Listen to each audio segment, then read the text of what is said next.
It was a Thursday morning in April. Boston was already awake. The streets were full of muted noise. Commuters walking with purpose, headphones in, coffee cups in hand. Taxis weaving through traffic. The Charles River catching sunlight between buildings. Inside a modest apartment near Boston Medical Center, a man named Philip Markoff was waking up. He was 23, a second-year medical student, polite, soft-spoken, focused. He had the kind of calm, precise movements that make people trust him instantly. Shower, clothes, phone check, breakfast. All normal, ordinary, every day. Nothing about that morning hinted at what would happen in less than a week. Nothing suggested that a photographer would lie dead in a Boston hotel. Nothing suggested that a woman in Rhode Island would survive a life-altering encounter. And nothing suggested that Philip Markoff was leading a double life. Philip was born in Sharon, Massachusetts, a quiet suburb 20 miles south of Boston. Middle-class upbringing, sports, school, polite manners. No criminal history, no warnings. He met Megan McAllister in college. She was studying engineering, ambitious, methodical. He studied medicine, hardworking, calm, dedicated. They became engaged. Friends described them as stable, goal-oriented, the kind of couple you imagine planning a bright future together.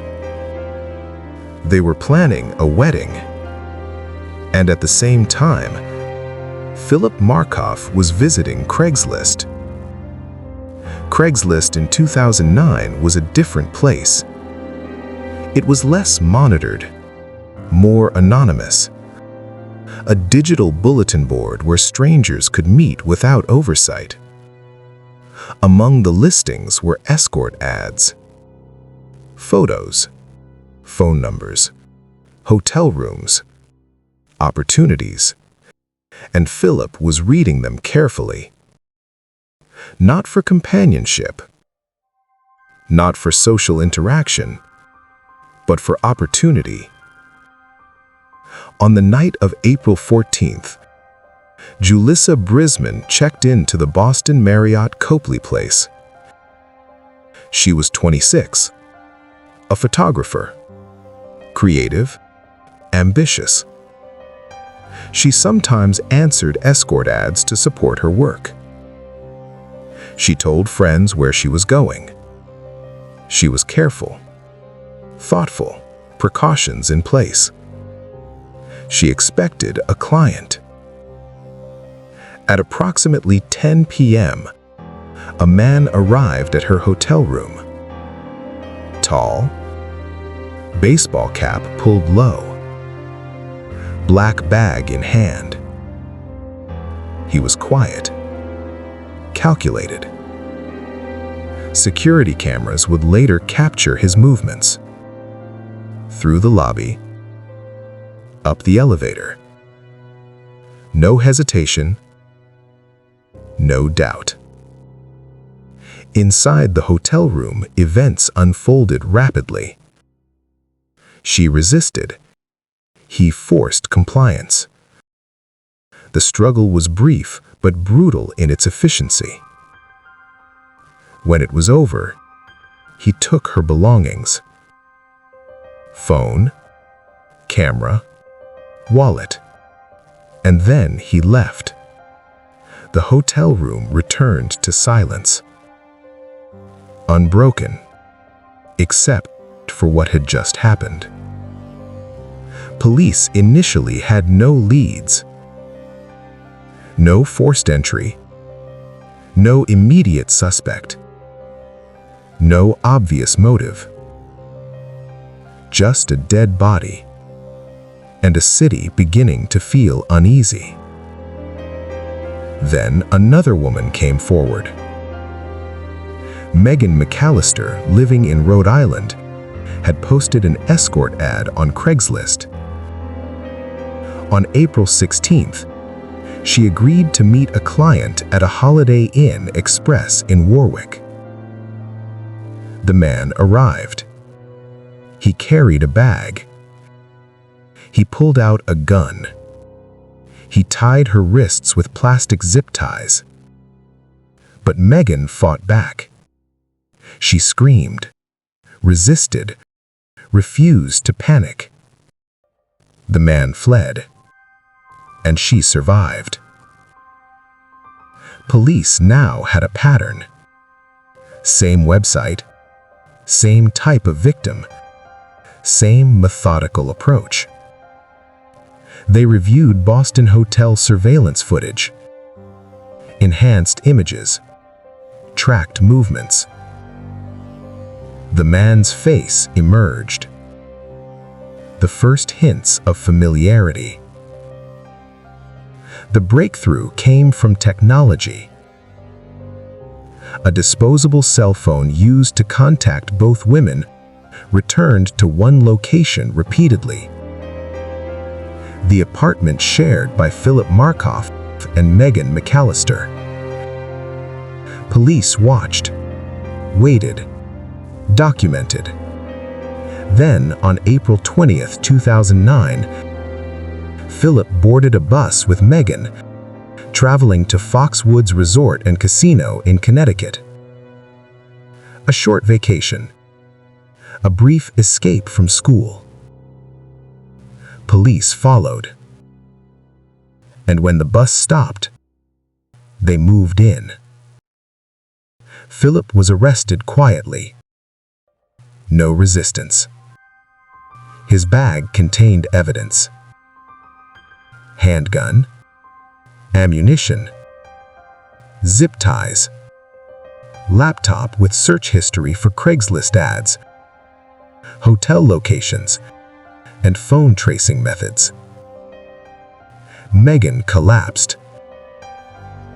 She had no idea what had been happening next door, beside her, in her fiancé's life. Philip Markoff was charged with first-degree murder, attempted murder, armed robbery, kidnapping. He pleaded not guilty. In jail, he changed. Stopped eating. Stopped speaking. Scratched messages into the walls of his cell. Refused visitors. And then, on August 15, 2010, Philip Markoff was found dead in his cell. Suicide. Age 24. There would be no trial. No courtroom confession. No direct answers. Only evidence. Julissa Brisman's family never heard his voice. Megan McAllister carried survival instead of closure. Why? Psychologists speculated. Some suggested addiction. Others suggested control. Some said thrill. But the truth is quieter, more uncomfortable. Philip Markoff did not look like a monster. He did not live in shadows. He studied medicine, planned a wedding, smiled in photos. And that is what made him dangerous. The Craigslist killer was born of access, anonymity, and trust. No one imagined that the friendly, educated medical student could carry out such acts. After the case, Craigslist removed its escort section. Hotels updated security. Police departments established digital crime units. But none of that brought Julissa back. Quiet Files asks us to notice something simple and terrifying. Danger can sit close to home. It can hide behind normalcy. It can be polite, charming, ordinary. Somewhere tonight, someone is checking into a hotel room. Someone is answering a Craigslist ad. Someone is trusting a name that isn't real. And somewhere, silence waits, doing what it always does, hiding the truth until it's too late.